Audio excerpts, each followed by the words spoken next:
بسم الله الرحمن الرحیم. السلام علیکم. نن به مونږ وایو چې خان څه شی دی، پښتون څه شی دی، پښتون څه شی دی، افغان څه دی او پټان څه دی او د دوی یو بل کې فرق څه دی او دا ټکي د کوم ځای نه راغلي. نو ټولو کې اول لازو خان پسې خو اول هغې نه مخکې یو خبره کوم درته چې ته به خپل ذهن نه دا خبره بالکل وباسې چې دا خان ټکي چې کوم دی دا صرف پښتون سره لګي، دا یوازې پښتون سره نه لګي، دا هر هغه لکه پوهاو سره چاله به چې عزت ورکوو، مطلب چاله به ریسپیکټ ورکوو یا داسې څوک به چې هغه به ښه نو هغه مطلب عزت قابل به هغه ته به ورسره خان وي.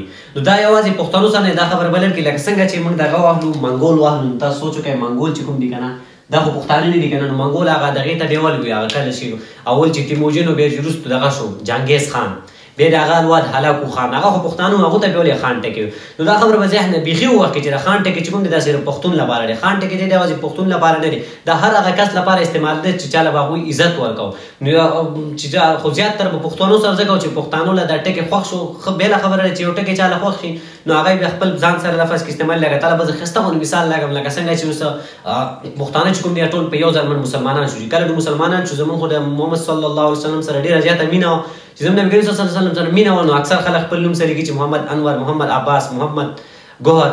نو دغسې چې کوم دی که نه نو د هغې لفظ سره خپله پښتانه خپل لفظ سره خان ټکي نوم شروع کړه چې عظمت خان یا ګل خان، محمد خان. چې ما لږ په ترک کې موږ وګورو په دا ترک، نو ترک یې دغه سره اوغوز خان چې کوم د ترکیې نه واټ هغه مشر و که نه اوغوز خان، هغه ته به څه و هغه ته به هم خان وي. او زیاتتر چې کوم دی دا پښتنو ته ځکه وي او دا د نورو خلکو مطلب نورو قبایلو چې کوم دی هغوی د ذهن نه دا مطلب دا ټکی ورو ورو لرې کېده، هغو ځان نه ووهه. پښتنو پرې دومره مینه وه چې اوسه پورې کوم دی دا ټکی چې کوم دی دا پښتنو سره استعمالېږي. د خان دغه کلیر شو تاسو سره راځئ پښتون پس راځو چې پښتون څه شی دی. پښتون ټکی د کوم ځای راغلی ګورئ دا دوه تیوریانې اول وي. په هسټوریل اولنۍ تیوري دا پیش کړل هغو چې دا د هندوانو دوه کتابونه وو، یو ته ویډاز وي او بل ته شیرډوز. یو ویډاز و او ویډاز هغې ته یو شیرډوز و. په ویډاز کې په ریګویډ کې په ریګویډ په هغو کتاب کې د بني اسرائیلو هغو 12 فرقې وي. په هغه 12 فرقو کې یوې فرقې ته موږ دا ټکي چې ما لیکلي هغې ته به موږ څه وي بني پخت.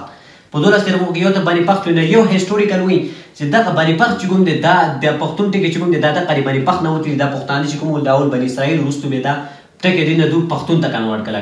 خو یو قسم تیوریکل وي دوی پښتوان چې کوم دی مطلب پښتون د پښتو لفظ چې کوم دی پښتون دی که نه په فارسي کې د پښتون وایي. نو مطلب دوی دا وایي چې کوم د پښتون چې کوم دی کوم چې د چا د پښتانه چې کوم لازمي خبره دو مطلب د مهمان نوازه خلکو مدد پې کوي لکه څنګه چې محمد بن قاسم مدد کوي. نو دوی دا دو پشتبان خلکو لکه د مددګار خلکو د خلکو دا پشتبان چې د پښتون نه وتلی او پښتون چې کوم دی دا بیا د دې نه پښتون وتلی. لکه یو قسم هسټوریل تیوري دا وایي. خو یو خبره ځان سم نوټ کوئ د دې داسې اتنټیک فل پروف هسټري نشته دی د پښتون قام، ځکه دا وروستو دو هسټوریل اوس هم یو بل کې تنازعات شته ځکه دا ډېر وروستو راغلي. ها ورپسې ځو پټان پسې د چې پټان ټکي د کوم ځای نه راغلی دا دوه خو موږ وي. ها پټان ټکي یو هسټوریکل تیوري دا وایي چې کله پښتانه چې کله په یو ځل من مسلمانان شو که نه دا ټول چې په یو ځای ناست درو چې کوم هغه مشر قیس عبدالرشید خالد بن ولید چې کله درو خواله او دا ټول چې په یو ځل مسلمانان شو. نبي کریم صلی الله علیه وسلم چې د دوی مینه او خلوص خپل کوم هغه اسلام دپاره کار یې وکړ. نبي کریم صلی الله علیه وسلم وایي چې دا خلک چې کوم دی که نه دا داسې دي په اسلام کې دا به اسلام دپاره داسې لکه څنګه چې پتان د کښتۍ کې دومره داسې غون لاندې ټول کې لاندې کوم چې ایمن ټوله کښتۍ چې کوم د سمندري کښتۍ نه دا پرې ټوله لکه مشتمل مطلب ټول زیات پاور دی پکې هغې لګوي. دا به داسې په اسلام کې دوی لکه داسې لکه د بتان وزن کار به دوی کوي. لکه نو بتان چې کوم دی چونکې دا د عربی لفظ دی بتان مطلب با لکه څنګه چې موږ پاکستان یو که نه داسې عربو والا څه وایي پاکستان. نو داسې د هغو د ټا په ځای به توی استعمالي تا په ځای توی استعمالي. نو دا بتان راغی او زموږ لفظ پښتو کې پټان راغی. لکه ځینې هسټوریل څه وایي دا داسې راغلی، خو ځینې وایي نه دغه پښتان چې کوم دی دا ځینې وایي د بني پخت چې کوم دی دغه بني اسرائیلو قصه چې کوي دغه بني پخت نه دا ټکي پښتان وتی دی او پښتان نه بیا څه شی دی پټان شی دی. ځینې هسټوریل تیوري دا وایي ځینې دا وایي.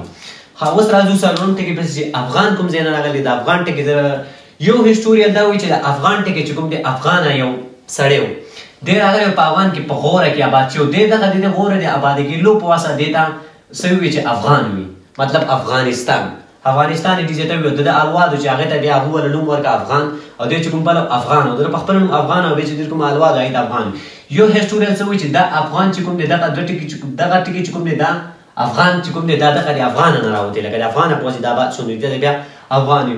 خو یو قسم هسټوریل دا وایي چې کله پخوا به چې کړي که نه اوس لکه موږ اسپګان موږ ټټو چې کوم دی دې ته موږ اسپ ویو که نه نو داسې موږ چې ورته اسپ ویو دې ته په فارسۍ کې اسپ وایي که نه موږ ورته اسپ ویو که نه هغه ورته اسپ وایي اسب ورته وایي که اس د فارسي هغه خپل لفظ دی لکه نو هغه ورته پخوا به پښتنو د اسونه ساتل اسپې مسپې که نه اسپې به یې ساتلې او خرڅول د دوی کاروبار به یې ولکه نو یو قسم هسټوریال دا وایي دوی چې کله د اسپو کاروبار کو نو دوی ته اسپګان وي او دغه اسپګان چې کله دوی ته وي نو اسپګان د افغان نه ټکې ووته لکه مطلب دا هغه افغان نه غلل خو یو خبره مطلب تیمن خو ته کلیر شوې تا ده که نه او یو خبره کلیر که ځان ته ګورې اوسه پورې اټنټک فل پروف هسټري د دې نشته دی خو کوم چې وایډلی اکسپټډ تیوري چې کوم هغه تاسو سره ما پیش کړم نو والله عالم الله عالم دی هغې نه موږ نه یو خبر نو ما اجازت راکړې وما علینا البلاغ جزاکم الله خیر